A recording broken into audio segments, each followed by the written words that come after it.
Halo para pengangguran, kembali lagi bersama saya Wahyu 1790. Bagaimana kabarnya? Masih suka nonton TikTok sepanjang hari?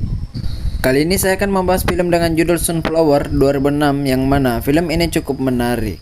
Tanpa berlama-lama, mari kita mulai dengan mengucapkan Takia Genji, Isake, ore.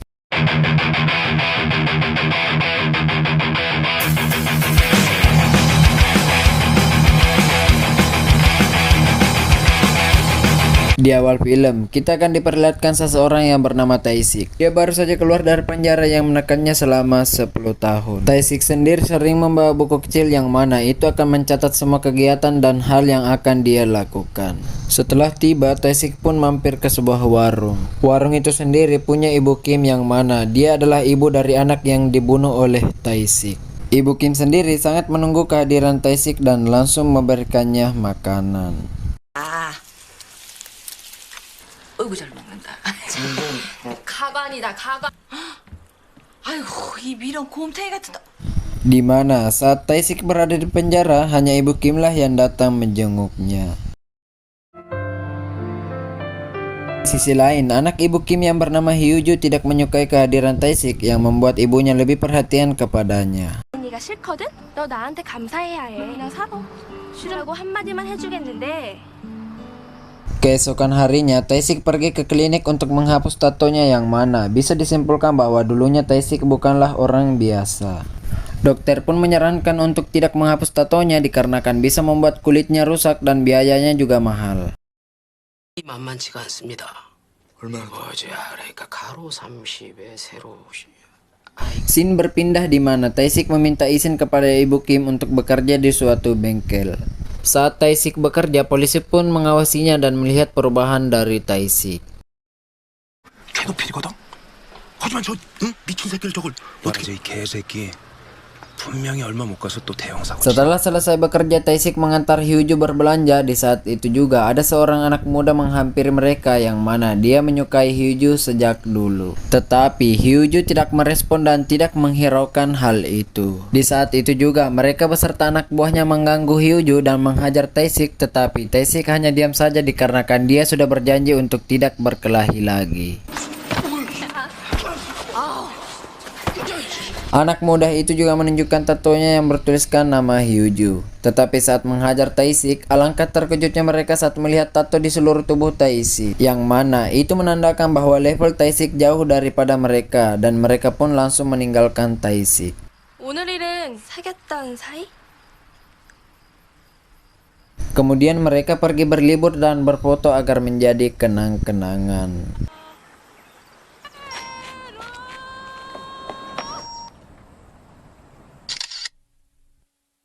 Saat malam, di mana Tae-sik sedang membersihkan warung Ibu Kim, anak muda yang tadi menghajar Tae-sik datang ke warung Ibu Kim. Ia pun berkata bahwa keluarga ini sedang stres karena mengadopsi orang yang sudah membunuh anaknya sendiri.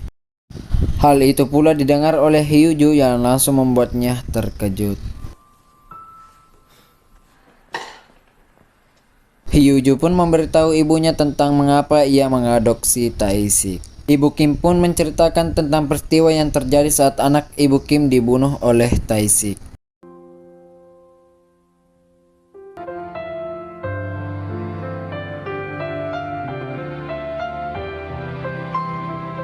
Disitulah Ibu Kim menyimpulkan bahwa Tae-sik sebenarnya orang baik yang mana kejadian itu hanya kecelakaan yang tidak disengaja oleh Tae-sik.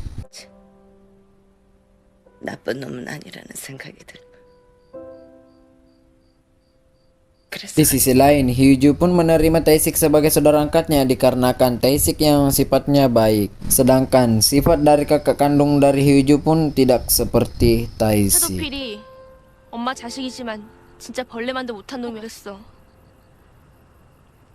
그래서 그때 오빠 죽었다고 했을 때 속으로 얼마나 좋아했는지 나 상관없어. Keesokan harinya, Tae-sik memberikan hadiah kepada Ibu Kim dan Hyuju yang dibeli dengan hasil kerja kerasnya sendiri. 아니 이 아까운 걸 어떻게? Sehingga hal itu membuat mereka semakin dekat. 된다? 이거 엄마가 준 거지? 아무튼 Berpindah ke adegan di mana seorang anggota dewan bernama Cho Pan-soo yang ingin membangun mall yang mana pembangunannya terhalang karena warung Ibu Kim yang berada di sana. Ia pun menyuruh anak buahnya yang bernama Chang Mu untuk menghancurkan warung Ibu Kim. Ia pun menyetujuinya dan bertanya kepada Yang Ki bahwa kenapa ia tidak bersaing dengannya untuk pekerjaan ini. Ia pun berkata bahwa lagi tidak mau saja. Keesokannya, Chang Mu langsung pergi untuk menghancurkan warung Ibu Kim. Mereka pun masuk untuk menghancurkan warung, tetapi ia dikejutkan karena ada Tae-sik di warung itu. Saat Tae-sik berbalik dan melihat Chang Mu yang mana ia dulunya adalah bawahan Tae-sik. Tae-sik langsung mencekik leher Chang Mu dan berkata kenapa ia menghancurkan warung ini. Chang Mu langsung menjawab bahwa ia hanya disuruh oleh bosnya. Chang Mu pun langsung pulang dan menemui Yang Ki dan berkata bahwa kau punya alasan mengapa kali ini tidak bersaing denganku. Dikarenakan warung itu dijaga oleh Tae-sik. Disitulah Yang Ki berinisiatif bahwa mungkin Tae-sik bergabung dengan gangster sebelah untuk menyaingi mereka. Tetapi hal itu tidak seperti apa yang dipikirkan mereka. Berpindah ke adegan di mana Cho Pan-soo melihat warung Ibu Kim yang masih utuh dan membuatnya heran mengapa Chang Mu belum membereskan hal itu. Sopirnya pun berkata mereka tidak melakukannya dikarenakan ada Tae-sik yang menjaga warung itu. Saat malam hari, Yang Ki pun mendatangi Tae-sik untuk menyuruhnya pindah dari tempat itu agar tidak terjadi hal yang tidak diinginkan dengan keluarga barunya. 해바라기 밭은 모두 매입을 했는데 네가 니네 새어머니랑 여길 떠났으면 좋겠다. 그렇지 Hal 않으면 itu pun dilihat oleh Chang Mu dan langsung mendatangi Yang Ki dan membuat rencana untuk menghancurkan warung Ibu Kim. 내 생각에는 조 회장이 태식이를 거들려는 것 같은데 내가 어떻게든 잡아보마. Ia pun langsung mendatangi warung Ibu Kim dan menghancurkan barang di sana.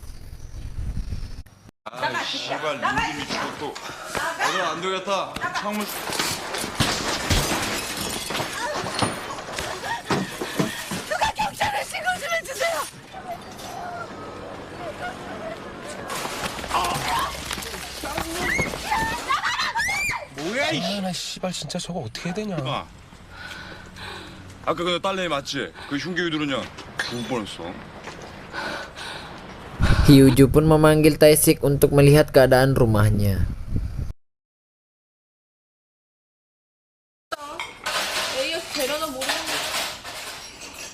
Keesokan harinya anak buah Chang Mu mendatangi tempat kerja Tae-sik dan bertanya kepada Tae-sik untuk memasang sayap di mobilnya. 특별한 걸 원하거든? 왜 영화에서 보면 있잖아 이렇게 하늘 Tae-sik pun berkata bahwa Anda mungkin bercanda, dan mereka langsung menghajar Tae-sik dan bosnya saat itu juga. Di sisi lain, mereka sudah merencanakan hal tersebut untuk memancing Tae-sik agar memukul mereka sehingga Tae-sik bisa dimasukkan lagi ke dalam penjara. Polisi yang sudah mengawasi Tae-sik sejak tadi, yang mana jika Tae-sik memukul dia langsung akan menangkap Tae-sik saat itu juga. Scene berpindah di mana Ibu Kim mendatangi Cho Pan-soo dan memberikan catatan anaknya kepada Cho Pan-soo dan berkata bahwa Tae-sik tidak bersalah. Dikarenakan anaknya lah yang bersalah saat itu yang mana dia mengganggu Tae-sik. Hal itu pun akan menjadi mimpi buruk bagi Ibu Kim dan anaknya yang mana dia menyerahkan catatan harian anaknya kepadanya. 예, 도피리께 맞습니다. 도필 거 맞냐? 정리를 해야 되겠구만. Saat Hyuju ingin berangkat ke sekolah di mana sudah ada anak buah Cho Pan-soo yang bersiap memukul kepala Hyuju dengan sebuah bata.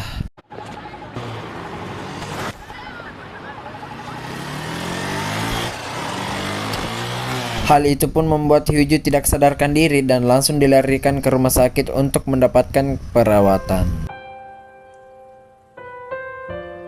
Saat itu juga Ibu Kim berpikir untuk pindah saja dari tempat itu agar tidak terjadi hal yang tidak diinginkan. 해주 그게 집에 시집 보낼 때 근사하게 보내주고 싶어서. Tae-sik pun mendatangi Cho Pan-soo dan memberitahunya bahwa ia akan pindah dari tempat itu. Tetapi Cho Pan-soo meminta agar Tae-sik memotong urat nadinya sebagai perjanjian. 뭐하냐 빨리 시작해라. Anak buahnya pun langsung menghentikannya karena dia hanya pandai memegang sendok saja. Di sisi lain ternyata dia sudah membuat rencana untuk membunuh Ibu Kim. Saat itu pun Yang Ki datang ke rumah Ibu Kim secara sembunyi-sembunyi untuk membunuhnya.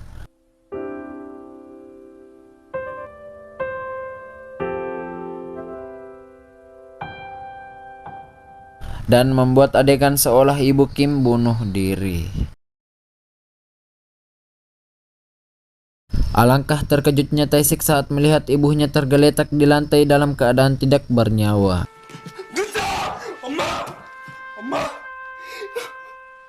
Keesokan harinya setelah sudah mengkremasi mayat ibu Kim, dan saat itu juga rumah ibu Kim digusur oleh Cho Pan-soo.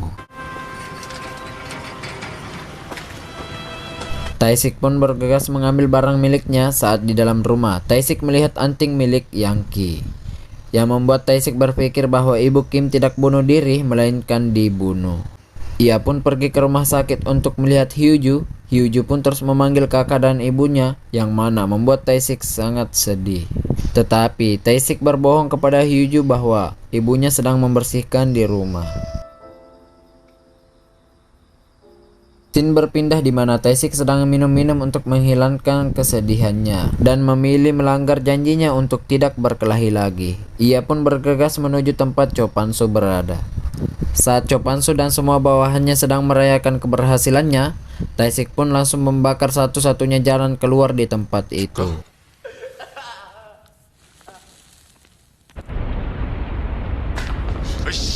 Disinilah kita diperlihatkan bahwa Tae-sik bukanlah orang sembarangan dan menghajar semua bawahan Cho Pan-soo seorang diri.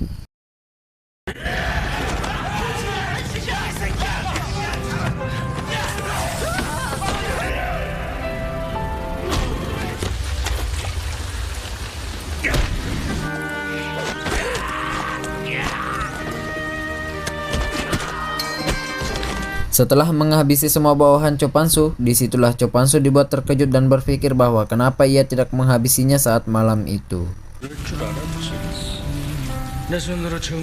Tae-sik pun langsung menghajar Cho Pan-soo dengan balok yang membuatnya tewas saat itu juga. Oke, tamat film yang cukup menarik.